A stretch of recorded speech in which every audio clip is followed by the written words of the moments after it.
말씀 봉독하시겠습니다. 오늘 말씀은 요한복음 16장 5절입니다. 신약 페이지 174쪽 5절부터 15절까지 저희만 한 절씩 교독하시겠습니다. 지금 내가 나를 보내신 이에게로 가는데 너희 중에서 나더러 어디로 가는지 묻는 자가 없고 도리어 내가 이 말을 함으로 너희 마음에 근심이 가득하였도다. 그러나 내가 너희에게 실상을 말하노니 내가 떠나가는 것이 너희에게 유익이라. 내가 떠나가지 아니하면 보혜사가 너희에게로 오시지 아니할 것이요 가면 내가 그를 너희에게로 보내리니 그가 와서 죄에 대하여 의에 대하여 심판에 대하여 세상을 책망하시리라. 죄에 대하여라 함은 그들이 나를 믿지 아니하며 의에 대하여라 함은 내가 아버지께로 가니 너희가 다시 나를 보지 못하며 심판에 대하여라 함은 이 세상 임금이 심판을 받았습니다. 내가 아직도 너희에게 이를 것이 많으나 지금은 너희가 감당하지 못하리라.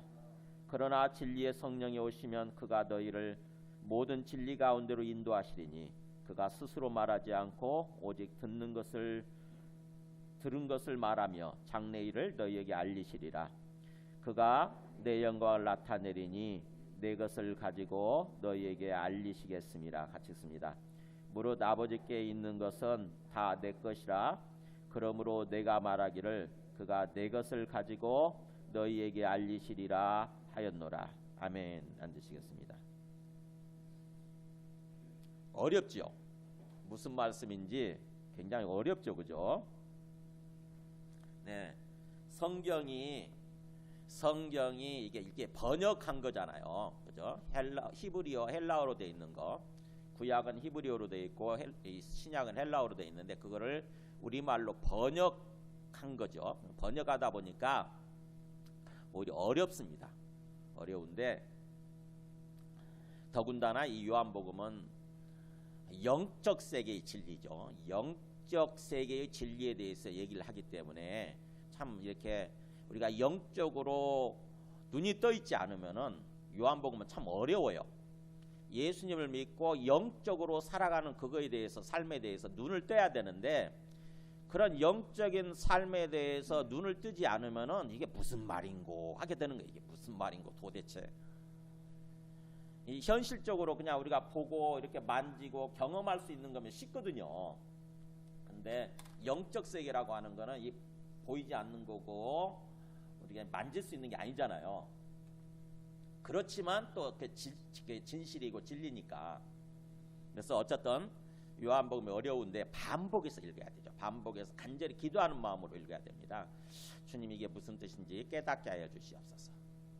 그래서 우리가 예배를 드릴 때는 아까 우리 찬양한 대로 온 마음과 정성을 다하여 주님 앞에 나아가는 거예요.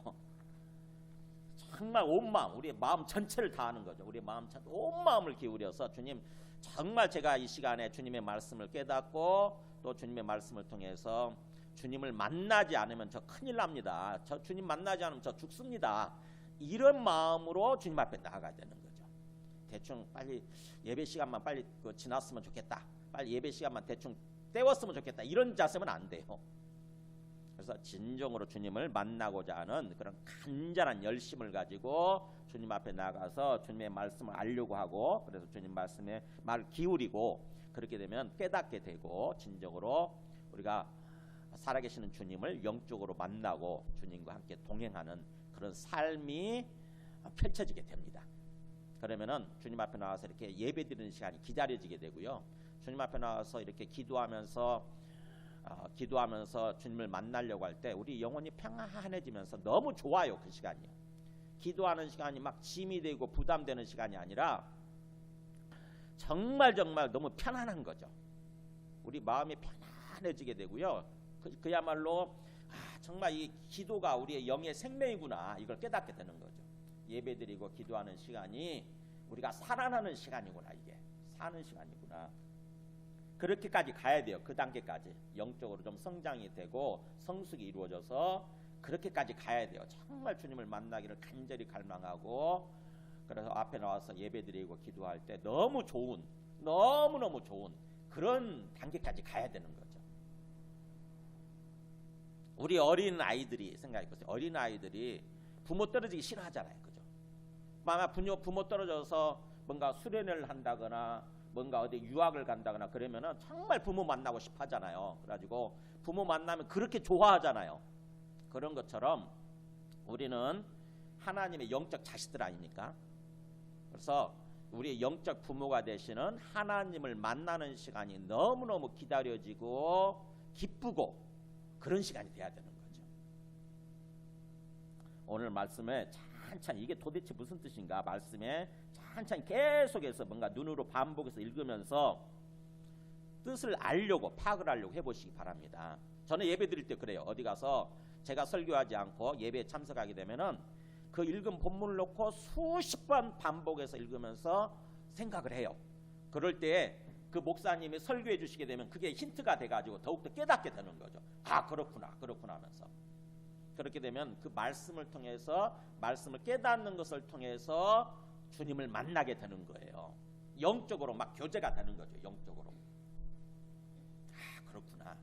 그래서 영적으로 주님과 활발하게 마음을 주고받으면서 교제가 되게 되면은 우리 영혼이 치유되고 회복되면서 주님의 은혜로 또 주님의 어떤 그 사랑으로 주님의 평안으로 이렇게 충만히 채워지게 됩니다. 우리 영혼이 뭔가 우리 영혼이 안식 상태에 들어가요. 우리 영혼이 쉼을 얻고 그야말로 막 힘을 얻는 거죠. 이제 또 예배 끝나면은 한 주 동안 열심히 살아야 되잖아요. 근데 열심히 살아갈 수 있는 힘을 예배 시간을 통해서 공급받게 됩니다. 그래서 예배가 너무너무 중요한 거죠. 살아계시는 주님을 만나는 시간이고 또 우리 주님 앞에 우리 생명을 올려드리는 시간이거든요. 우리 생명, 우리의 삶을 올려드리는 시간이에요. 그러면 주님께서 그걸 받으시면서 주님께서 그때 이렇게 복을 주시는 거죠. 축복해 주시는 거예요. 우리 삶을. 주님이 받으시는 그 재물에 복을 부어 주시는 거죠.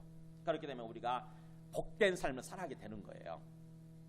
예배는 그런 것입니다. 예배는 주님 앞에 우리를 올려드리는 것, 우리 생명, 우리의 삶을 주님 앞에 올려드리는 것. 그래서 주님께서 축복해 주셔서 몇 배로 축복된 그런 삶을 살아가게 되는 것, 복된 삶을 살아가게 되는 것. 그러니까 예배가 너무너무 중요한 거죠. 그래서 오늘 말씀 도대체 주님이 뭘 말씀하고자 하는지 찬찬히 귀를 기울이면서 어떻게든지 알려고 주님의 말씀을 깨달으려고 그렇게 마음에 애를 써보시기 바랍니다.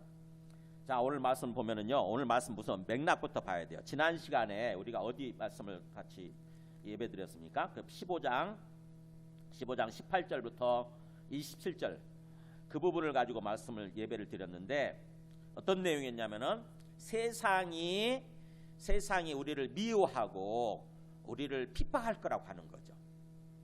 그러니까는 우리가 예수 믿지만 그래서 우리 영혼이 구원받았지만 구원받은 자로서 그래서 우리가 하나님의 백성이고 하나님의 자녀이고 하늘에 속한 자들이지만 이 땅에서 우리가 육체를 가지고 살아가는 동안에는 세상 사람들 속에 섞여 살잖아요. 그죠? 세상에서 섞여 살아요. 지금 현재. 그러면은 그 사람들이 우리를 막 좋아하고 기뻐하고 그러냐? 그렇지 않은 거예요. 우리의 삶을 살아가는 방식이 좀 다르기 때문에 우리는 하나님을 믿기 때문에 하나님의 주인 되는 삶을 살려고 그러잖아요. 그러면 그 사람들이 볼 때는 이상한 거예요. 뭔가 자기들의 죄악된 짓을 하려고 그럴 때 우리가 같이 동조해주고 거기에 참여하고 그래야 되는데 우리는 그걸 싫어합니다. 그걸 거부해요. 죄악된 삶을 싫어한다고 거부한다고. 그러니까는 뭐예요? 그 사람들이 그들의 죄악된 거에 같이 우리가 동참해주지 않으니까 싫어하죠. 우리를 별종으로 여기고 싫어하게 돼 있어요. 그들의 뭔가 잘못된 삶, 죄악된 삶을 살아갈 때 우리가 같이 막 박수 쳐주고 동조해주고 칭찬해주고 또 같이 나도 참여하고 그래야 되는데 우리가 그렇지 않으니까 그들이 우리를 싫어하고 미워하고 나중에는 핍박하고 박해하게 돼 있는 거죠. 심지어는 죽이기까지 해요. 순교자들이 나오잖아요. 오늘 죽이기까지 한다고. 그럴 때에 그런 삶을 사는 거죠. 그럴 때에 우리는 어떤 삶을 살아야 되느냐? 세상에 그런 삶을 살다가 세상 사람들이 그런 삶을 살다가 나중에 결국 심판받아서 영원한 멸망으로 간다고 하는 거죠. 그런 세상 사람들은 우리를 그렇게 뭔가 우리를 미워하고 우리를 핍박하고 그렇게 하다가 그게 계속되는 것이 아니라 나중에 주님이 이 땅에 오실 때에 그들을 심판하셔서 영원한 멸망, 완전한 멸망으로 그들이 가게 되는 거예요. 그러니까 그들이 몰라서 그러는 거죠. 사실은 몰라서, 영적 세계의 진리를 몰라서, 그리고 하나님이 살아계시는 것을 몰라서, 안 믿어서 그렇게 되는 것이기 때문에 우리는 그들을 불쌍히 여기고 그들이 구원받도록, 영원한 생명으로 나아가도록, 그래서 그들에게 주님을 증거하는 삶을 살아야 된다 하는 거죠. 주님에 대해서 너희들은 잘못 알고 있는 거다. 하나님이 살아계시고 그 하나님이 주인이시다. 이대로 가게 되면 너희들 심판받아서 나중에 주님 오실 때에 완전히 심판받아서 영원한 불모 속에 던져지게 된다. 이렇게 얘기를 해줘야 되는 거죠. 주님을 증거하는 삶을 살아야 된다고 하는 것입니다. 그것이 지난 시간의 메시지였어요. 지난 시간에. 그러니까 세상 속에서 살면서 우리가 힘든 삶을 살죠. 어떻게 보면은 세상 사람들과 똑같이 그냥 살면은 별로 힘들지 않은데, 우리가 주님을 믿다 보니까, 살아계시는 하나님, 살아계시는 주님을 믿다 보니까 그들과 충돌이 일어나 갈등이 생기고, 그래서 그들이 우리를 싫어하고 미워하고 핍박하고 그런 삶을 산다고 하는 거죠. 그런 힘든 삶을 산다고 하는 거죠. 그런 맥락에서 그렇다고 한다면은 우리가 그런 상황 속에서도 누구의 도움을 받아서 어떤 삶을 살아야 되는지, 이 말씀이 마지막 16장 말씀이에요. 16장이 다락방 고별 설교 중에서 16장이 마지막 설교죠. 어떻게 보면은 예수님이 마지막 유언이에요. 제자들한테 주시는. 즉 세상이 굉장히 너희들 힘들게 할 거다. 세상이 너희를 막 죽이고 박해할 거다. 그러면서도 그들은 하나님을 잘 모르기 때문에 이게 하나님 믿는 거라고, 이게 하나님 섬기는 거라고 생각할 거다. 그 말씀이 바로 16장 1절에서 4절까지 나오잖아요. 1절에서 4절. 그게 이제 오늘 말씀의 배경이에요. 사실 우리가 읽지 않았지만. 보세요. 16장 1절에 그렇게 됐죠. 내가 이것을 너희에게 이르면, 이렇게 내가 너희들한테 말하는 이유는 너희로 실족하지 않게 하리 합니다. 걸려 넘어지지 않도록. 그 세상의 어떤 힘든 삶을 살다가 세상의 핍박과 세상의 어떤 그런 박해 속에서 자칫하면 우리가 실족하는 거죠. 떠나버리는 거예요. 아이고 주님 믿다 보니까, 주님 믿는다고 하다 보니까 이렇게 내가 힘들구나. 세상 사람들로부터 미움받고 박해받고 그런 힘든 삶을 살고 있구나. 주님 믿지 말자. 이렇게 생각할 수 있다고 하는 거죠. 주님을 떠나버릴 수 있는 거죠. 그게 실족이에요. 근데 주님이 미리 이렇게 말씀해 주시는 이유는 우리로 하여금 그렇게 영적으로 실족하지 않도록 하기 위해서, 넘어지지 않도록 하기 위해서 말씀해 주신다고 하는 거죠. 그러면서 사람들이 너희를 출교할 뿐 아니라 때가 이르면 무릇 너희를 죽이는 자가 생각하기를 이것이 하나님을 섬기는 일이라 하리라. 사람들이 어떤 식으로 우리를 핍박하고 싫어하고 미워하냐면은요, 나중에는 출교도 하는 거죠. 출교가 뭡니까? 쫓아내는 거예요. 쫓아내는 거. 너희들 그런 식으로 살려면은 세상 사람들 아예 우리 상종하지 말자 이렇게 하는 거죠. 서로 상종하지 말자. 너는 너고 나는 나다. 너 밖에 집 밖에 나가라. 그냥 나가서 뭐 예수쟁이들하고 함께 살든지 말든지 이렇게 해라. 이렇게 쫓아내는 거죠. 그때 당시 이스라엘 공동체에서는 이 출교라고 하는 게 엄청나게 큰 무거운 형벌이에요. 공동체에서 쫓아내는 거니까 그야말로 외톨이로 이제 그야말로 외톨이로 살아가는 거죠. 출교할 뿐 아니라 또 어떻게 되냐면은 무릇 너희를 죽인다고 하는 거죠. 심지어는 죽이기까지 한다고 하는 거죠. 죽이면서 뭐라고 생각하냐면은, 이 얘기를 하자면은 이것이 하나님을 섬기는 일, 이렇게 얘기한다고 하는 거죠. 이게 하나님 믿는 거야. 특히 이스라엘 사람들, 유대인들은 그렇게 생각을 한 거죠. 예수님에 대해서 잘 모르다 보니까 예수 믿고 살아가는 이 그리스도인들을 향해서 막 핍박하고 죽이고 그러면서 자기들은 구약을 통해서 여호와 하나님을 안다 이거죠. 그래서 이게 하나님 믿는 거다, 이게 하나님 섬기는 거다라고 생각한다고 하는 것입니다. 그리스도인들을 핍박하면서. 그렇게 된 이유가 뭐냐? 근본적인 이유가 3절에 나오죠. 그들이 이런 일을 할 것은 아버지와 나를 알지 못함이라 그러잖아요. 왜 이런 삶이, 이런 상황이 펼쳐지느냐? 그런 사람들이 진정으로 하나님 아버지와 예수님이 누구신지를 알지 못하기 때문에 벌어진 일이라고 하는 것입니다. 하나님 아버지에 대해서 모르고 예수가 누구신지, 예수님이 하나님의 아들이신데 하나님의 아들이시라고 하는 것을 모르기 때문에, 몰라서 그런 일을 한다고 하는 것입니다. 몰라서. 그러니까는 우리 어떻게 보면 가정에서나 우리 어떤 모임에서 우리가 뭔가 비난받고 또 사람들이 우리를 싫어하고 핍박하고 이런다고 한다면은 근본적인 이유는 그들이 하나님을 몰라서 그래요. 그들이 하나님을 모르고 예수님을 모르다 보니까 그런 일이 벌어진다고 하는 것입니다. 그래서 4절에 오직 너희에게 이 말을 한 것은 너희로 그때를 당하면, 그렇게 사람들이 싫어하고 미워하고 핍박하는 그런 때를 당하면 내가 너희에게 말한 이것을 기억나게 하려 함이요. 뭐예요? 주님이 미리 말씀해 주시고, 그래서 우리가 그것을 마음속에 담고 있으면은 그런 일을 당했을 때 올 게 왔구나 이렇게 생각하게 되는 거죠. 그렇죠? 올 게 왔구나. 이게 세상이 우리를 싫어하고 미워하고 핍박할 거라고 그랬는데 그런 일이 닥치네. 그럼 뭐예요? 우리가 실족하지 않게 되죠. 미리 각오를 하고 있으니까 마음에 실족하지 않게 돼. 근데 전혀 예상하지 않고 있다가 우리가 예수 믿으면 모든 게 막 행복하고 모든 게 막 형통하고 사람들이 막 우리를 높여주고 이런 삶을 살 거라고 우리가 기대했다가 사람들이 우리를 핍박하고 박해하게 되면은 실족하게 되는 거죠. 우리가 예수 믿는 게 정말 힘든 거구나.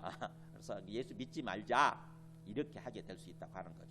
그러지 않도록 하기 위해서 주님이 이렇게 이제 죽으시기 전에 제자들한테 미리 말씀을 해주신다고 하는 것입니다. 그러면서 이제 오늘 말씀으로 들어가겠습니다. 5절 보면은, 그래서 오늘 말씀은 그런 어떤 맥락 가운데서 우리가 어떻게 살아야 되는지, 누구의 도움을 받을 수 있는지 하는 것입니다. 지금 내가 나를 보내신 얘기로 가는데 너희 중에서 나더러 어디로 가는지 묻는 자가 없고 도리어 내가 이 말을 함으로 너희 마음에 근심이 가득하였도다. 지금 예수님이 제자들 향해서 뭐예요? 제자들도 사실은 예수님의 이 죽으심에 대해서 잘 모른다고 하는 거죠. 지금 내가 나를 보내신 이에게로 가는, 예수님의 죽음은 뭐냐? 예수님을 보내신 이에게로 가는 거, 그게 죽음이라고 하는 거죠. 그러니까 우리가 생각하는 우리의 죽음하고는 다른 거예요. 우리가 생각하는 죽음은 뭡니까? 죽으면 끝나는 거잖아요. 그죠? 죽으면 끝나는 거예요. 근데 예수님의 죽음은 죽고 끝나는 그런 죽음이 아니라 사실은 그 죽음을 통해서 하나님 아버지가 보내셔서 오셨다고 한다면 하나님 아버지께로 되돌아가는 거라고 하는 것입니다.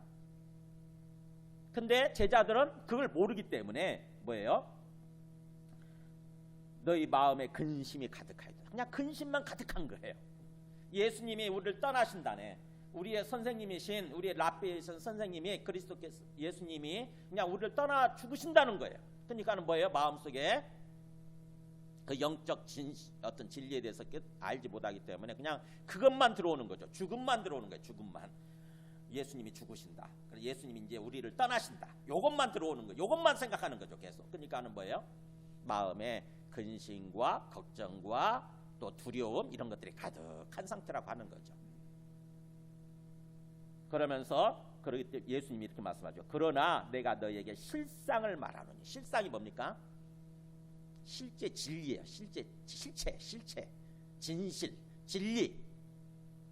그러니까 너희가 지금 알지 못하고 있는 그거를 내가 얘기해 주겠다고 하는 거예요. 너희가 지금 몰라서 그렇게 근심이 가득하고 그런 삶을 지금 살고 있으니까 내가 속에 숨겨져 있는 실체, 진실을 얘기해 주겠다고 하는 것입니다. 그러면서 내가 떠나가는 것이 너희에게 오히려 유익이다. 내가 이렇게 죽고 떠나가는 것이 너희들한테 오히려 도움이 되는 일이다. 너희들한테 정말 도움이 되는 어떤 유익한 일이다라고 하는 거죠. 그러면서 왜 그러느냐? 내가 떠나가지 아니하면 보혜사가 너희에게로 오시지 아니할 것이요 가면 내가 그를 너희에게로 보내리니. 뭐예요? 왜 예수님이 죽으시고 우리 곁을 떠나시는 게 오히려 더 유익한 거냐? 예수님이 떠나시고 끝나는 것이 아니라 예수님이 떠나가심으로 말미암아서 또 다른 보혜사 성령이 오신다고 하는 것입니다. 성령이 오시는 게 왜 도움이 되는 거예요? 왜 우리한테 유익이 될까요? 바로 육체로 똑같이 하나님이신데 성부도 하나님, 성자도 하나님, 성자 예수님도 하나님, 그 다음에 성령도 하나님이신데, 그래서 하나님이 우리에게 오시는 건데 인간의 모습으로 오신, 육체로 오신 예수님은 뭐예요? 육체로 오셨기 때문에 우리 안에 항상 우리와 함께 계시지 못하는 거예요. 24시간 내내 일평생 내내 항상 우리와 함께 계시지 못해요. 그리고 한 장소에 계시게 되면 또 다른 사람과는 함께 계시지 못하는 거죠. 육체로 있는 동안에는 뭔가 어떤 제약이 있는 거죠. 제약이 있는 거예요. 근데 성령이 오시게 되면은 그 제약에 벗어나는 거죠. 성령은 영이니까 동시다발적으로 모든 사람과 함께 계실 수 있다고 하는 것입니다. 그리고 하루 24시간 내내 항상 함께 계실 수 있고 일평생 내내 함께 계실 수 있는 거죠. 항상. 영이라고 하는 것은 어떤 시공간의 제약을 받지 않거든요. 그러니까 유익한 거죠. 예수님이 떠나가시고 영으로 오시는 성령님, 그분이 오시게 되면은 오히려 우리에게 유익한 거라고 하는 것입니다. 우리가 세상 속에서 우리를 싫어하고 핍박하는 그 세상 속에서 삶을 살아가는 데 있어서 그 영으로 오신 성령께서 우리를 도와주시게 되는 거죠. 성령이 항상 우리와 함께 해주시게 되고 성령이 우리를 발걸음을 인도해 주신다고 하는 것입니다. 그러니까 실상을 알고 보면은 오히려 예수님 떠나가시는 것이 도움이 되고 유익한 일이라고 하는 것입니다. 그러니까 예수님이 떠나가시게 되면은 바로 어디로 가시는 거냐면 하나님 아버지께로 가셔서 하나님 아버지께 요청을 하시는 거죠. 이제 내가 떠나왔으니까 내 대신에 성령을 저들에게 보내주시옵소서, 이렇게 요청을 하시게 되는 거죠. 그러면은 아버지께서 성령을 보내주셔서 그 성령을 예수님께서 우리에게로 보내주시게 되는 거죠. 그 얘기가 어디 나왔냐면은 거기 앞에 거꾸로 한 장 넘겨보세요. 14장 16절에 나와요. 14장 16절에 한번 읽어볼까요? 시작. 내가 아버지께 구하겠으니 그가 또 다른 보혜사를 너희에게 주사 영원토록 너희와 함께 있게 하리니, 이렇게 나오잖아요. 내가 아버지께 구하겠다. 그러니까 내가 이제 예수님의 죽음은 하나님 아버지께로 돌아가는 거니까 하나님 아버지께로 올라가시게 되면, 그러니까 예수님의 죽음과 부활까지 다 얘기를 하는 거죠. 죽으시고 3일 만에 부활하시잖아요. 그리고 부활하신 다음에 40일 후에 하늘로 올라가시지 않습니까?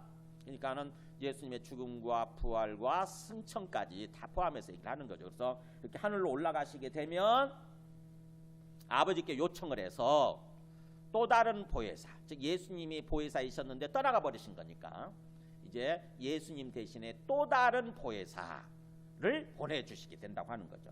그래서 그분이 또 다른 보혜사는 영원토록 너희와 함께 있게 하실 거다. 예수님은 이 땅에서 조금 계시다가 떠나신 거잖아요.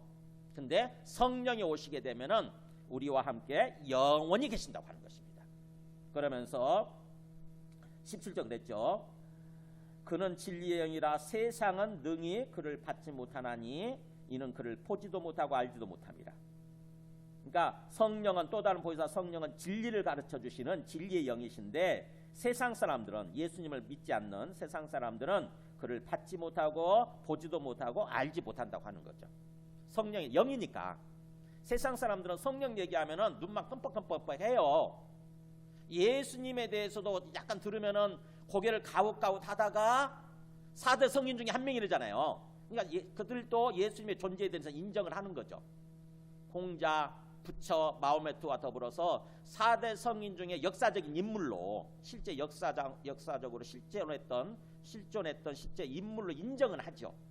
근데 예수님을 이제 뭔가 하나님의 아들 주와 그리스도로서 얘기를 하게 되면 그때는 고개를 갸웃갸웃 하게 되는 거죠. 근데 성령에 대해서는 더 그럴 수밖에 없어요. 성령은 안 보이는 거니까. 안 보이고 사람들이 본 것도 아니고 그런 거기 때문에 성령에 대해서 전혀 세상 사람도 알지 못하죠. 그러나 17절 뒷부분이에요. 그러나 같이 읽어볼까 시작. 그러나 너희는 그를 아나니 그는 너희와 함께 거하심이요 또 너희 속에 계시겠습니다. 이게 성령이 오시게 되면은 우리와 어떤 식으로 관계를 맺고 살아가느냐, 우리 속에 또 우리와 함께 항상 계시는 거예요. 그렇게 됨으로써 우리가 뭐예요? 그 성령의 존재에 대해서 이제 인격적으로 알게 되는 거죠. 실제적으로 경험을 하게 되거든요. 이제 자꾸 뭔가 성령을 말씀을 이렇게 듣고 예배를 드리게 되면은 어느 순간에 우리 성령이 우리 안에서 활동을 하시기 시작하는 거예요. 그래가지고 뭔가 맞습니다, 아멘 하게 되고요. 이렇게 되는 거예요. 또 방언하는 사람도 생기고 그 다음에 또 기도했더니 병이 또 치료되기도 하고 또 우리 마음이 이상하게 평안해지는 거죠. 그게 바로 성령이 우리 마음속에서 역사해 주시는 거예요. 그래서 이 성령이 우리와 함께 우리 속에 계시면서 우리와 인격적으로 교제하면서 함께 우리가 살아감으로 말미암아서 성령의 존재에 대해서 우리는 구체적으로 확실하게 알게 된다고 하는 것입니다. 이게 그리스도인의 삶이에요. 그리스도인의 신앙생활은 뭐냐? 이렇게 성령을 따라서 살아가는 거. 성령을 따라서 주님과 교제하면서 주님과 동행하는 그런 삶을 살아가는 거. 이게 그리스도인의 신앙생활이에요. 그러니까 이게 이런 일들이 벌어지기 때문에 다시 우리 본문으로 돌아가세요. 예수님의 떠나가시는 것이 예수님이 죽으시고 떠나가시는 것이 오히려 결과적으로 우리에게 유익한 일이 된다고 하는 것입니다. 근데 제자들은 지금 그걸 모르는 거죠. 제자들은 한 번도 이거에 대해서 전혀 모르기 때문에 그냥 오직 주님이 죽으신다네, 예수님이 죽으시고 떠나신다는 그러니까 그런 생각만 하게 되고 근심이 가득하고 그런 모습만 지금 있는 거죠. 그래서 주님께서 제자들의 일종의 제자들을 깨우쳐 주시는 거예요. 제자들 깨우쳐 주시는 것입니다. 예수님의 죽음이 뭐고 이제 예수님이 죽으시게 되면 어떤 일들이 벌어지게 되는지 깨우쳐 주시는 거죠. 그러면서 보세요. 8절에서 11절 보면은 그가 와서 그가 누구예요? 또 다른 보혜사 성령이시죠. 또 다른 보혜사 성령이 오시어서 죄에 대해서 의에 대해서 심판에 대해서 세상을 책망하시리라. 자, 우리를 미워하고 우리를 싫어하고 우리를 박해하는 그 세상을 향해서 성령이 오시게 되면은 세상을 책망하실 거라고 하는 것입니다. 세상 책망한다는 말이 무슨 말이냐? 제가 주보에 써놨는데 읽어보셨어요? 책망한다는 말을 잘못 생각하게 되면 우리가 무조건 호통치고 나무라고 그렇게만 생각하기 쉬운데 사실은 우리 주보에 본문 하나 둘 셋 네 번째 줄에 있잖아요. 굵은 글씨로 엘렌코라고 하는 이 헬라어인데 책망하다는 뜻이 뭐냐면은 바로잡다, 권고하다 이런 뜻이 다 있어요. 그러니까 꾸짖다란 뜻뿐만 있는 것이 아니라 책망하고 꾸짖다란 뜻만 있는 것이 아니라 바로잡다 뜻이 있어요. 바로잡고 권고하고. 그러니까 뭔가 세상이 지금 잘못 생각하고 그래서 우리를 싫어하고 하나님을 믿지 않다 보니까 우리를 싫어하고 우리를 미워하고 우리를 핍박하게 돼 있는데 그런 세상의 잘못된 생각에 대해서 잘못된 지식에 대해서 책망하면서 바로잡아준다고 하는 것입니다. 성령이 오시게 되면. 그래서 세상이 잘못 알고 있는 것, 대표적으로 잘못 알고 있는 것, 죄, 그 다음에 의, 그 다음에 심판, 이거라고 하는 거죠. 이게 기독교의 어떻게 보면 핵심 진리예요. 핵심 주제들. 그러니까 우리들도 마찬가지예요. 우리가 예수님 믿는다고 그러면서도 이 죄에 대해서, 의에 대해서, 심판에 대해서 우리가 잘못 알고 있는 경우 참 많아요. 또는 부족하게 알고 있는 거죠. 그러다 보면 우리가 주님이 원하시는 그런 삶을 살아가는 것이 아니라 엉뚱한 신앙생활을 하는 거죠. 엉뚱한 모습으로. 그래서 이 성령이 오셔서 세상에 대해서 이 세 가지 항목을 가지고 세상에 대해서 책망하면서 바로잡아준다고 하는 것은 우리도 역시 옆에서 잘 들어야 되는 거죠. 지금 주님이 성령이 오셔서 하나님이신 그 성령이 오셔서 지금 세상 사람들 향해서 막 책망하면서 바로잡아주고 있다고 한다면 우리는 이미 구원받은 사람들이지만 옆에서 잘 귀 기울여 드려야 되는 거죠. 우리가 혹시 나도 잘못 알고 있는 거 아닌가? 우리가 귀 기울여 듣고 우리도 먼저 제대로 깨닫고 그 다음에 또 뭐예요? 우리도 성령을 받은 사람으로서 성령을 대신해서 어떻게 보면은 또 주님을 대신해서 세상에 대해서 그렇게 책망하면서 또 세상을 바로잡아주는 그런 삶을 살아야 되는 거죠. 그러니까 이 성령이 오셔서 이 세상을 세 가지 항목을 놓고 세상을 책망하는 이야기는 이건 굉장히 중요한 거예요. 아주 핵심적인 거예요. 먼저 성령이 세상에 대해 책망하는 죄에 대한 내용은 뭐냐? 9절에 나오죠. 죄에 대하여 하면 그들이 나를 믿지 아니하며. 죄가 뭐라고요? 죄가 뭐라고요? 우리는 죄하면 뭐라고 생각하죠? 간음한 거, 훔친 거, 살인한 거 이런 것만 죄라고 생각을 하잖아요. 근데 여기서 성령이 오셔서 세상을 향해서 지금 너희들이 죄에 대해서 잘못 알고 있다. 죄는 이거야라고 바로 잡아주는 게 뭐라고요? 죄는 예수님 믿지 않는 거예요. 죄의 본질은 뭐냐? 예수님을 믿지 않는 거. 이게 죄의 본질이에요. 그러면 우리가 생각하는 죄, 거짓말한 거, 간음한 거, 도둑질한 거, 살인한 거, 이건 뭘까요? 죄의 열매들입니다. 죄의 열매들. 그러니까 죄의 본질, 죄의 뿌리는 뭐냐면 성경이 말씀한 죄의 본질, 죄의 뿌리는 뭐냐? 하나님 믿지 않는 거예요. 사실은. 그 하나님이 보내신 하나님의 아들을 믿지 않는 거죠. 사실은. 그러니까 예수님이 이 땅에 오신 하나님의 아들이시고 주님이시고 그리스도이신데 그거를 제대로 믿지 않는 거예요. 그러다 보니까 죄악된 삶을 사는 거죠. 그리고 그 죄악된 삶으로서 나중에 결과적으로 주어지는 게 영원한 심판, 영원한 멸망으로 가는 거죠. 그러니까 뭔가 우리가 내가 죄에 대해서 어떻게 생각하고 있었나, 우리의 생각이 잘못 다른 데 초점이 맞춰져 있었다고 한다면은 이 말씀을 통해서 깊이 깨달아야 되는 거죠. 예수님 제대로 믿지 않는 게 죄구나, 죄의 본질이구나. 그러니까 사람들이 지금 죄악된 삶을 살고 있는데 세상 사람들이 뭐예요? 그들이 예수님을 믿지 않음으로 말미암아서 그런 죄악된 삶을 살고 있다고 하는 거죠. 그래서 예수님은 그 죄는, 죄의 본질은 예수님을 제대로 믿지 않는 거예요. 주님과 그리스도로 믿어야 되는데 주님과 그리스도로 믿지 않는다고 하는 것입니다. 나는 예수님을 어떤 분으로 생각하는가 잘 생각해 보세요. 내가 예수님 믿는다고 하는 사람들인데 우리는 다. 근데 예수님이 나에게 어떤 존재인가? 그냥 막연히 2000년 전에 뭐 유대인 중에 한 명이래. 근데 그 예수님이라는 존재가, 예수라는 존재가 뭐 나를 내 죄를 위해서 죽었다나 어쨌다나. 그래서 그 예수를 믿으면 뭐 죽어서 천국 간대. 이런 식으로 생각하면 그 믿지 않는 거예요. 제대로 믿지 않는 거예요. 예수님은 주님과 그리스도예요. 하나님의 아들 주와 그리스도가 되시는 분이세요. 그렇게 알고 믿어야 돼요. 제대로. 주님으로서. 그러면은 예수님을 주님으로 믿으면 뭐예요? 내 주권을 내려놓아야 되는 거죠. 내 생각 고집하는 거, 그 다음에 내 욕망과 욕심을 따라 살려고 하는 거, 이걸 내려놓는 거예요. 내가 주인 되는 의식을 내려놓는 거예요. 우리가 세상을 살면서, 이 땅에서 살면서 항상 그런 생각이 있거든요. 내가 주인 되려고 하는 모습이 있어요. 항상 내 생각 고집하고 내 욕망, 오로지 내 욕망과 내 욕심을 따라서 그게 걸리면, 하나님 믿는 거하고 걸리면은 충돌이 일어나면 하나님 필요 없는 거죠. 하나님 당신 필요 없어요. 내가 주인이요. 주인. 내 인생 내 것. My way, my life. 내 인생 내 것이니까 간섭하지 마세요. 그냥 내한테 복이나 주시고 내가 기도하는 거나 들어주시고 뭔가 내 마음대로 살아갈 수 있게 내버려 두세요. 제발 좀. 이렇게 생각을 하는 거죠. 그래가지고 뭔가 주님이 간섭하는 것 같다. 너 그렇게 살면 안 돼. 너 그렇게 살면 망해. 그러면서 자꾸 말씀을 통해서 또 환경을 통해서 간섭하는 것 같다. 그러면 주님이 싫은 거예요. 주님을 이제 버리게 되죠. 주님을 떠나게 된다고. 그게 바로 주님을 믿지 않는 거죠. 예수님을 믿지 않는 거예요. 예수님을 주님으로 믿는 거죠.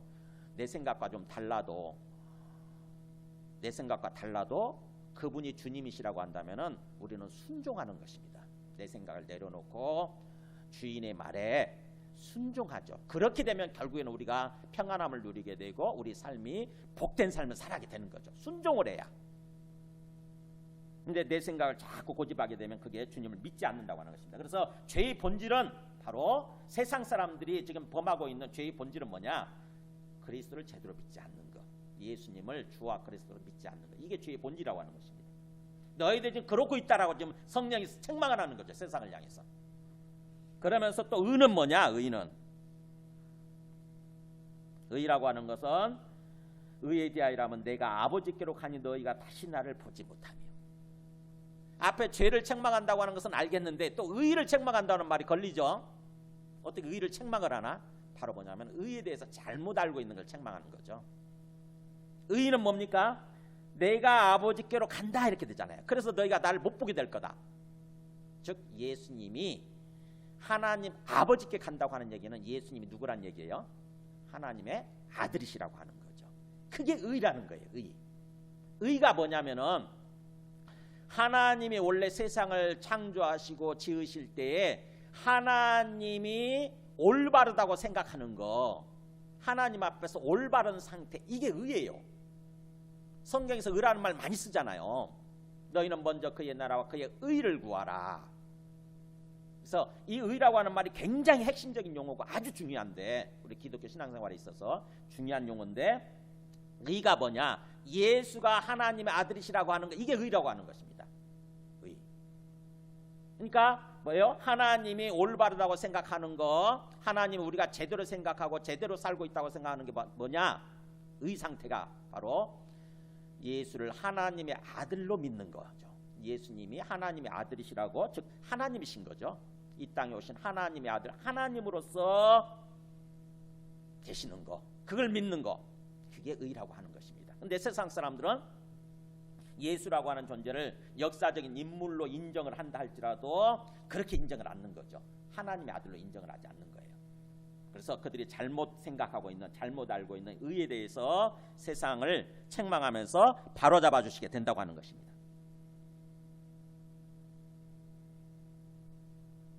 말이 좀 어렵죠? 의라는 말에 대해서 조금 더 제가 나중에 부연 설명을 한번 해볼게요. 그 다음에 심판에 대하여라 하면, 또 심판은 뭐냐? 성령이 세상을 향해서 심판이라고 하는 주제에 대해서 책망하시는 거, 바로잡아 주시는 건 뭐냐? 심판에 대하여라 하면 이 세상 임금이 심판을 받았습니다. 무슨 말일까요? 이 세상 임금이 누구예요?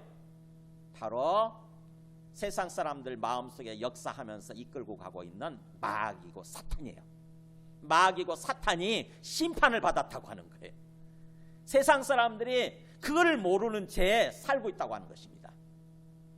그러니까는 이 세상 임금은 예수님이 오셔서 십자가에서 죽으시고 부활하심으로 말미암아서 사실은 마귀를 심판하셨다고 하는 거예요. 이 세상의 왕으로서, 이 세상 통치자로서 세상 사람들 마음을 이끌고 이렇게 지금 가고 있는 이 마귀라는 존재에 대해서, 사탄이라고 하는 존재에 대해서 예수님이 심판하셨다고 하는 것입니다. 그러면 이제 그 마귀의 말에 순종하면서 살 필요가 없는 거잖아요. 근데 사람들은 그것도 모르는 채, 모르다 보니까 계속해서 마귀를 주인으로 모시고 마귀의 말에 순종하면서 살아가는 거예요.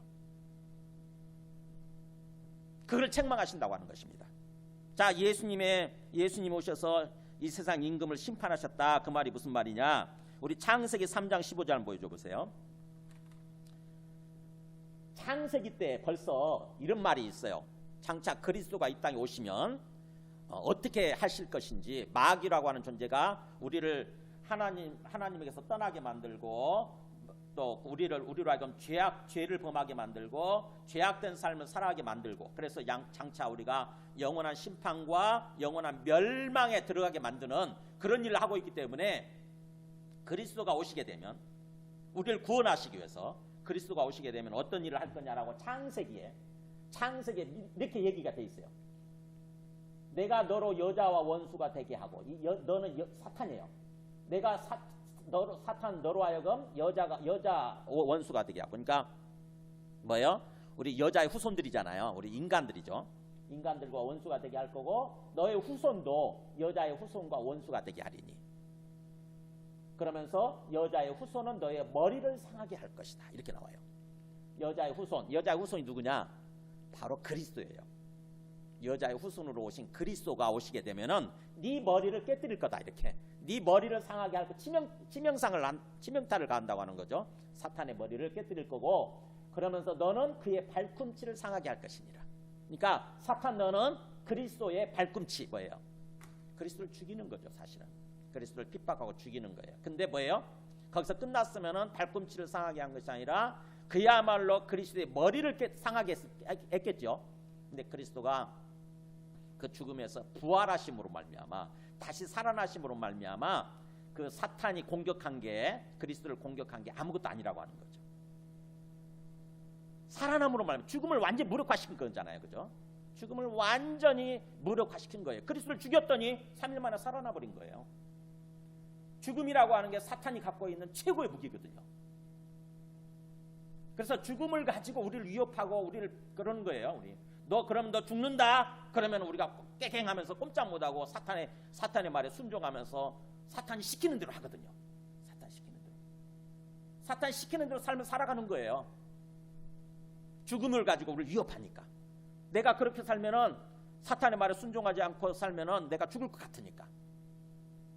그 죽음이 두려워서 사탄에 순종하면서 살았는데 그리스도가 오셔서 그 죽음을 무력화시켜버린 거죠. 죽음을 완전히 아무것도 아닌 걸로 만들어버린 거예요. 그냥 죽음이 아무것도 아니에요. 죽어도 그냥 살아나는 거예요. 그래서 그게 바로 사탄의 머리를 깨뜨린 거. 사탄의 머리를 깨뜨린 이 그리스도가 오시면 그렇게 될 거라고 예언이 창세기에 나와 있는데 이 일이 어떻게 일어나느냐. 요한계시록 20장 한번 보여줘 보세요. 자, 이게 요한계시록에 가서 보면은 이렇게 나와요. 아까는 창세기 시작 성경이고 요한계시록은 또 마지막 말씀이잖아요.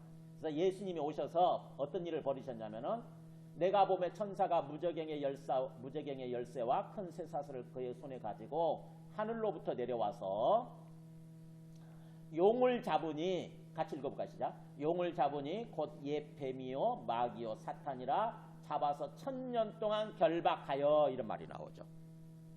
그러니까 예수님이 오셔서 천사들 통해서 어떻게 보면 죽으시고 부활하심으로써 용을 잡았다. 그 용이 바로 옛 뱀이고 창세기 3장에 나오는 그 옛 뱀. 그것 마귀고 사탄이다. 근데 그를 잡아서 1000년 동안 꽁꽁 묶어버렸다고 하는 거죠. 결박한 거예요 이게. 그러니까 바로 뭐냐면은 그 마귀를 죽인 게 아니에요. 예수님이 마귀를 죽인 게 아니고 마귀에게 치명타를 가한 거죠. 치명타. 마귀가 뭔가 죽음이라고 하는 무기를 가지고 우리를 뭔가 위협하지 못하도록 그렇게 치명타를 가했다고 하는 것입니다. 그러니까 어떻게 보면 마귀의 허리가 꺾여진 상태예요. 사실은요. 마귀의 무기가 별게 아닌 거죠. 지금 예수님이 그렇게 만들어 놓으셨다고 하는 것입니다. 그래서 1000년 동안 그렇게 결박해서 무정에게 던져 넣어서 잠그고 그에 임봉하여 이렇게 해요. 그러니까 이 1000년이라고 하는 기간은 우리가 예수님 믿고 살아가는 시간이에요. 지금 현재 이 땅에서 이렇게 신앙생활하는 이 기간 동안 예수님은 마귀라고 하는 존재를 자신의 죽음과 부활을 통해서 마귀에게 치명타를 가해가지고 마귀를 어떻게 보면 꽁꽁 묶어놓은 상태예요. 지금 현재. 그럼에도 불구하고 마귀는 계속해서 우리를 사실은 어떻게든지 아직 살아있으니까 치명타를 당했지만 살아있기 때문에 마귀는 자신의 졸개들과 더불어서 마귀를 따르는 그 자신의 어떤 그 타락한 천사들 있잖아요. 귀신들이죠. 타락한 천사들과 더불어서 계속 우리를 어떻게 보면 괴롭히고 미혹시키고 우리를 속이고 이러려고 지금 이러고 있어요. 사실은요. 그렇지만 마귀는 현재 지금 치명타가 가해져 있는, 허리가 꺾여져 있는 상태라고 하는 거죠. 우리가 이걸 아는 게 중요하다고 하는 거죠. 그래야 마귀가 우리를 미혹하고 뭔가 우리를 공격해도 너는 별거 아니야. 넌 끝났어. 이렇게 생각을 하게 되는 거죠. 그래서 마귀 말에 순종하지 않게 되는 것입니다. 겁을 먹지 않는 거죠. 마귀의 공격에 대해서. 근데 세상 사람들은 그것을 모르다 보니까 계속해서 마귀가 뭔가 그 어떤 펄펄 살아있다고 생각을 하고 그래서 마귀 말에 순종하면서 살고 있다고 하는 것입니다. 지금 성령이 오셔서 잘못 생각하고 있는 세상 사람들의 그 잘못 생각하고 있는 우리 기독교 신앙의 핵심 진리에 대해서 이렇게 책망하시면서 바로잡아 주시게 된다고 하는 거예요. 우리들도 지금 잘못 생각할 수 있잖아요. 우리들도 이 땅에서 예수님 믿고 삶을 살지만 굉장히 어려운 순간들이 올 때마다 우리는 마귀 말에 순종을 할 수 있게 되는 거죠. 그래서 오늘 말씀을 통해서 다시 한번 우리 생각이 바로잡아져야 돼요. 마귀라고 하는 존재는 치명상을 입어서 사실은 이게 꼼짝 못하는 존재구나. 사실은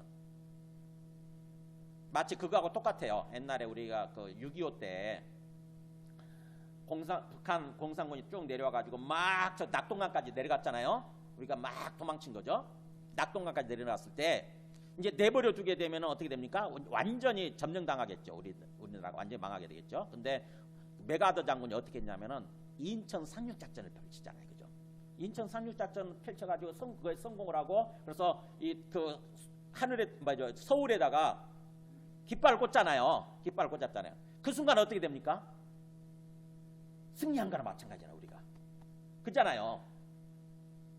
그러니까 뭐예요? 아직 완전히 전쟁이 끝난 건 아니지만 그들의 중간 허리가 꺾인 거예요. 공산군들의 허리가 꺾여가지고 보급로가 이제 끊긴 거죠. 보급로가. 그러다 보면 어떻게 해요? 이제 더 이상 그들이 힘을 못 쓴다고요.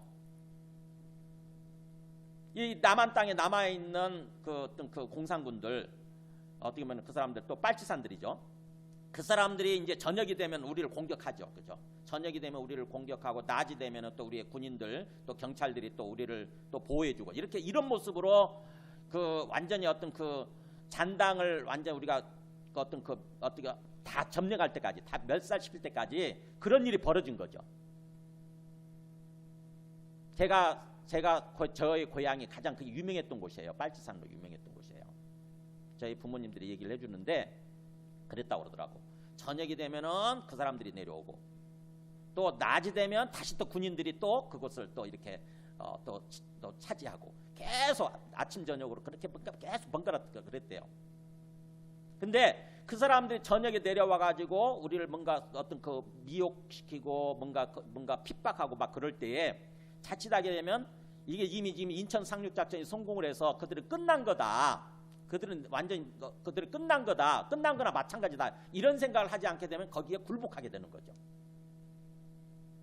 겁먹고 거기에 굴복하게 되는 거죠. 근데 끝난 거다라고 하는 거 확신이 있으면은 뭐예요?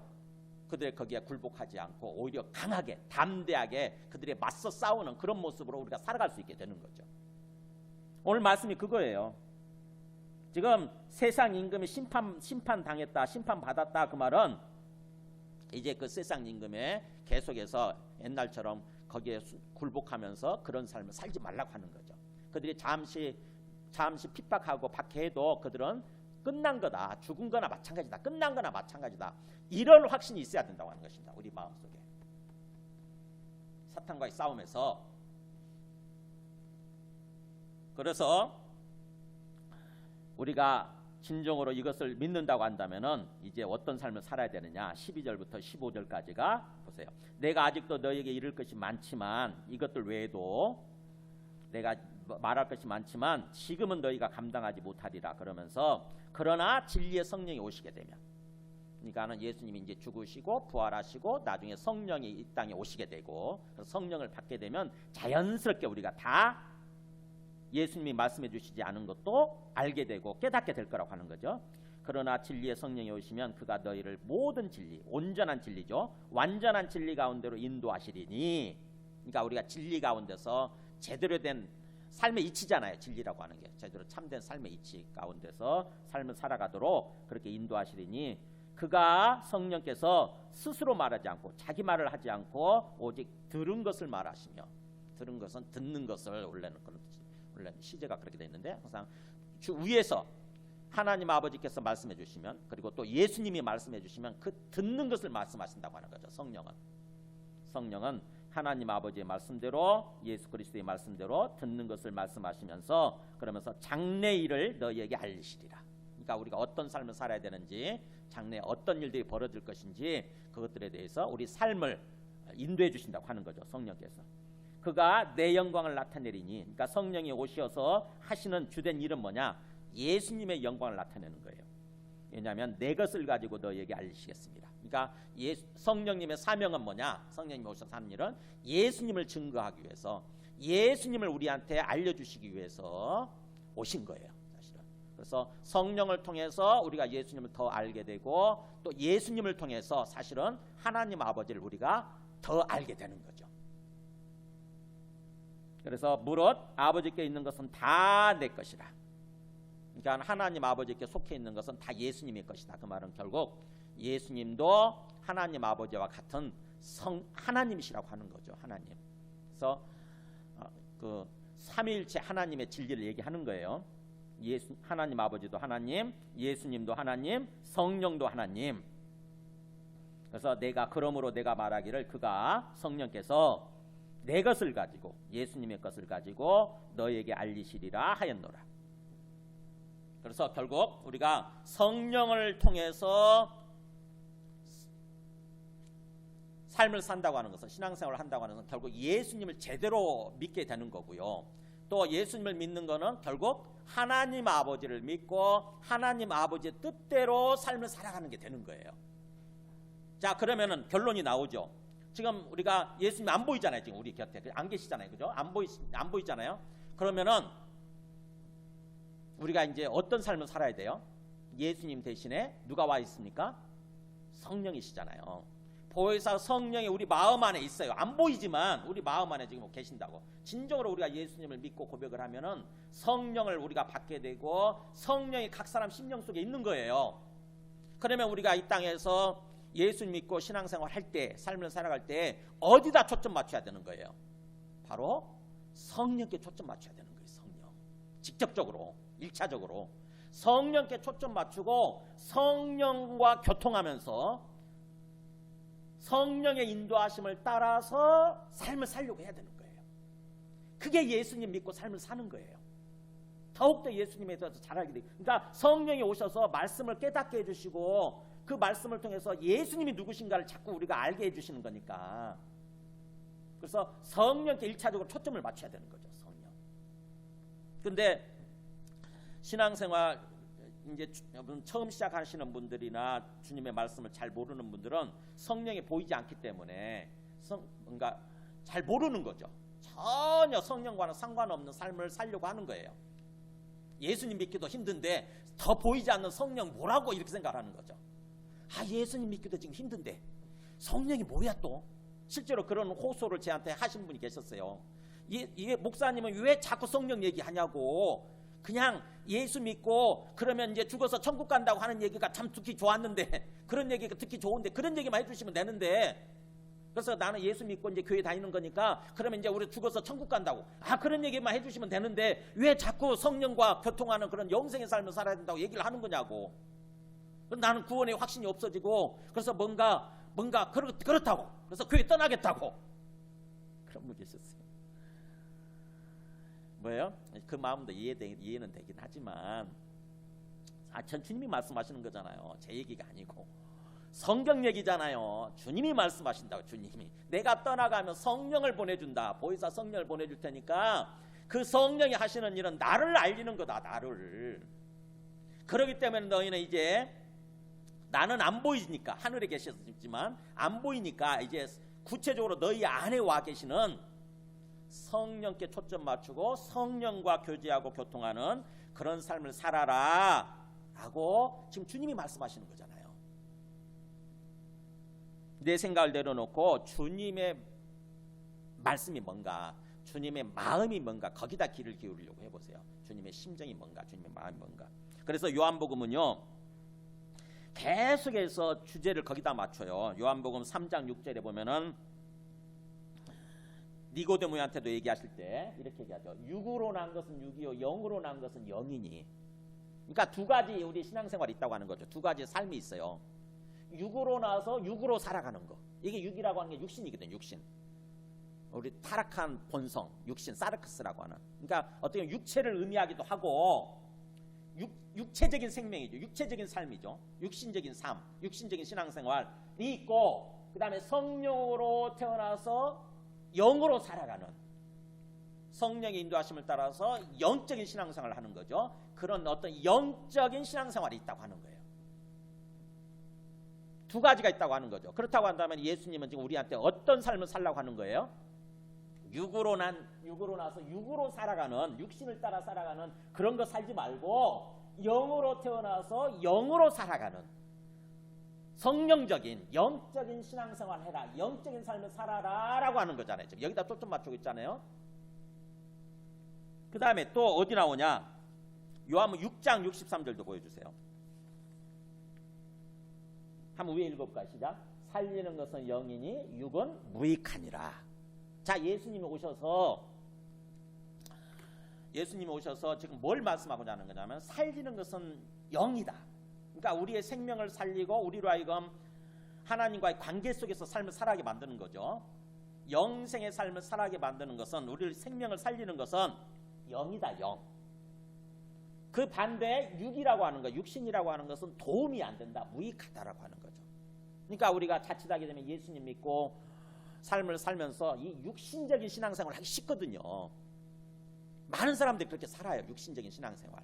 내 이 타락한 본성, 우리의 인간적인 생각이죠. 인간적인 욕망, 욕심, 인간적인 생각, 인간적인 고집, 인간적인 자아, 이거에 딱 사로잡혀가지고 예수라고 하는 존재 잘 모르겠고, 자꾸 예수님을 주님으로 믿는다고 하는 거 잘 모르겠고, 그냥 예수님 계신다고 한다면, 하나님 계신다고 한다면 내 요청이나 좀 들어주세요. 그냥 다른 건 모르겠고, 그냥 내가 이런 거 있는데 이런 거나 좀 들어주시고, 다른 건 모르겠어요. 이런 식으로 생각을 하는 거죠. 그게 바로 육신적인 신앙생활이에요. 근데 그런 삶을 살지 말고 진정으로 성령을 받았으면 이제 성령을 따라서 영생의 삶을 살아야 된다고 하는 것입니다. 그래서 요한복음의 핵심 주제가 영생의 삶이에요. 성령을 받고 성령을 따라서 주님과 교제하고 교통하면서 주님과 동행하는 삶을 사는 것, 이게 영생의 삶이에요. 그 얘기가 바로 우리 17장 그 한번 보세요. 17장 3절 나오죠. 17장 3절에 그 2절 보면은 아버지께서 아들에게 주신 모든 사람에게 영생을 주게 하시려고, 아버지께서 아들에게 주신 모든 사람, 예수님 믿는 사람들이죠. 아들을 믿는 사람들한테 영생을 주시려고 그러잖아요. 영생을 주게 하시려고. 그러면서 3절에 나오죠. 영생이라고 하는 건 뭐냐? 3절 읽어볼까요? 같이 시작. 영생은 곧 유일하신 참 하나님과 그가 보내신 자 예수 그리스도를 아는 것이니이다. 자, 영생은 뭐라고요?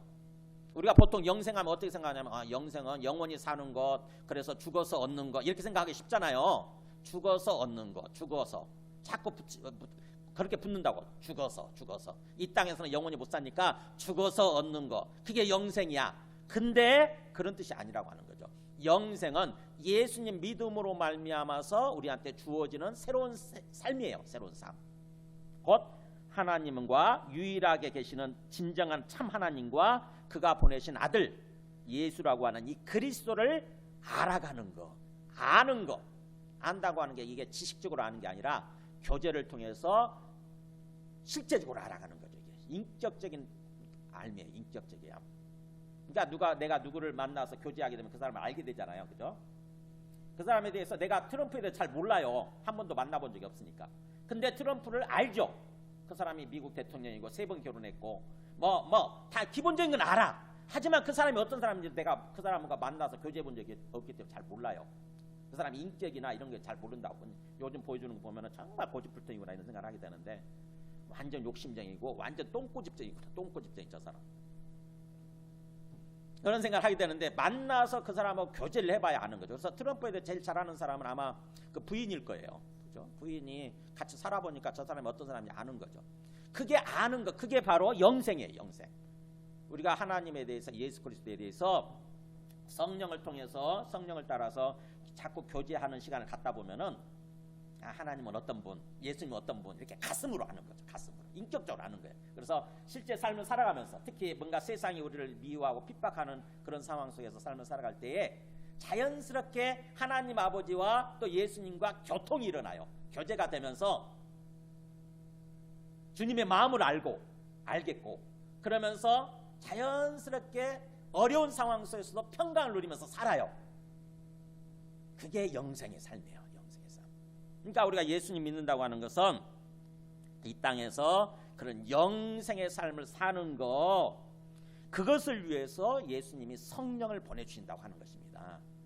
그러니까 우리 그리스도인들은, 예수 믿는 그리스도인들은 다 성령을 받아야만 되고 받게끔 돼 있고, 성령을 받았으면 그 성령의 인도하심을 따라서 삶을 살아야 되는 거죠. 거기다 초점 맞추고 살아야 되는 거죠. 단순히 교회에 다니는 정도가 아니에요. 단순히 교회 다니면서 예배 한번 드리는 정도가 아니다고. 우리가 예수 믿는 거는요, 엄청난 삶이에요. 완전히 새로운 삶으로 바뀌는 거예요. 새로운 삶으로.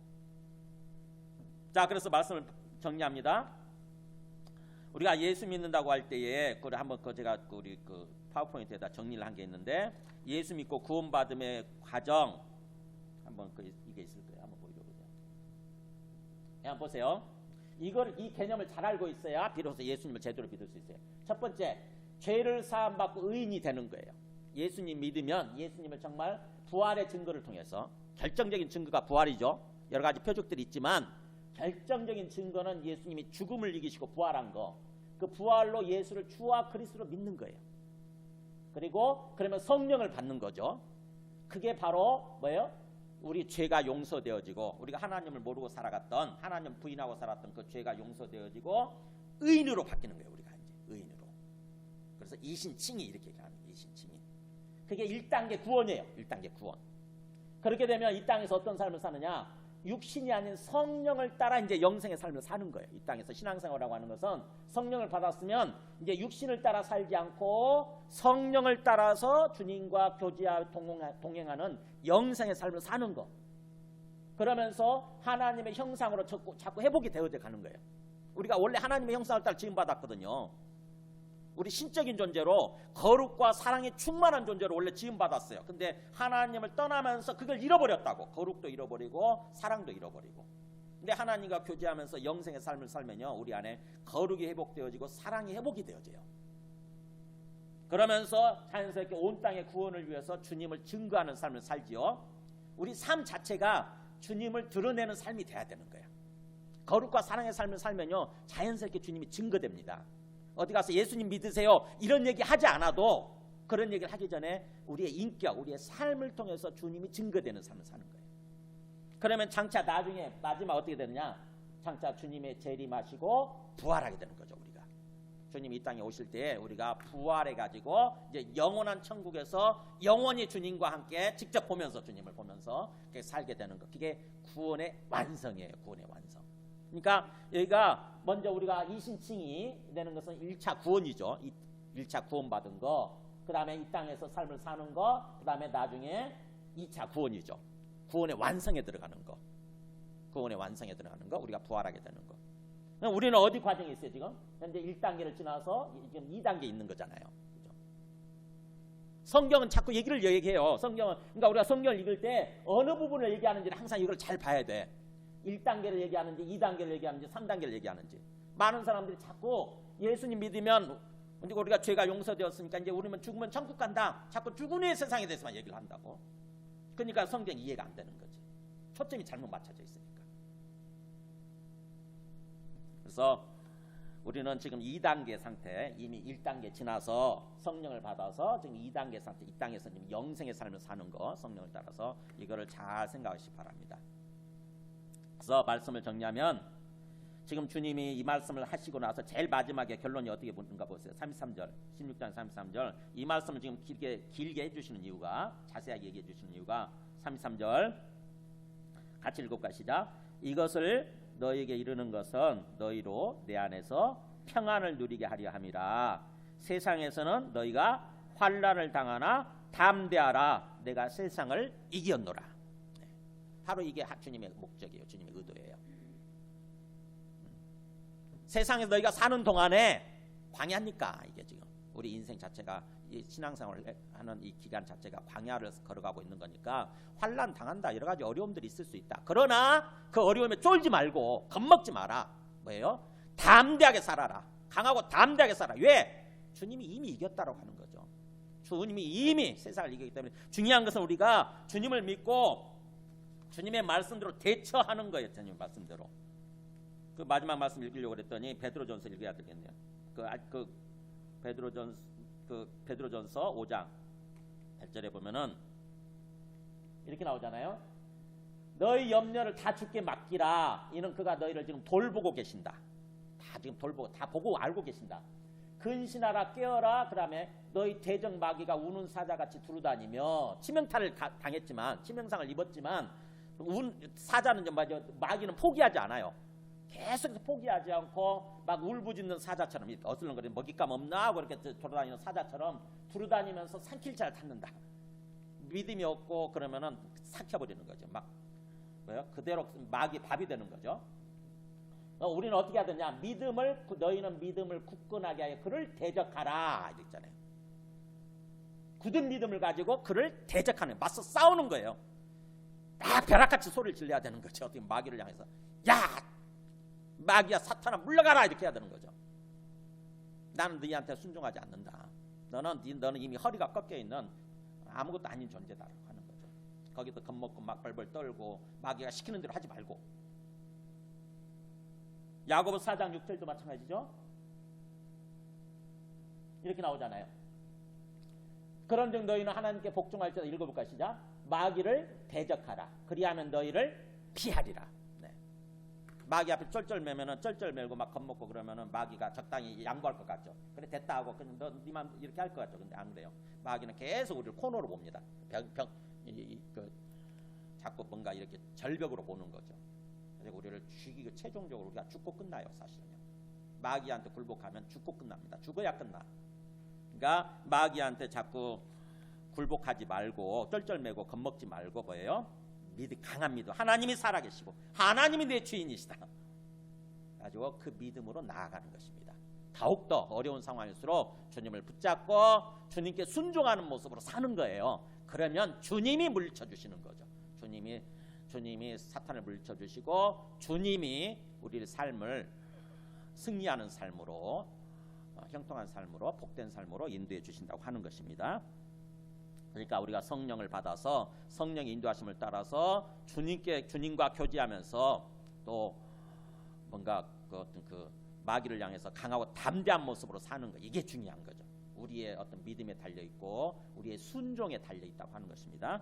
우리 함께 찬송하고 기도하겠습니다. 찬송가 182장.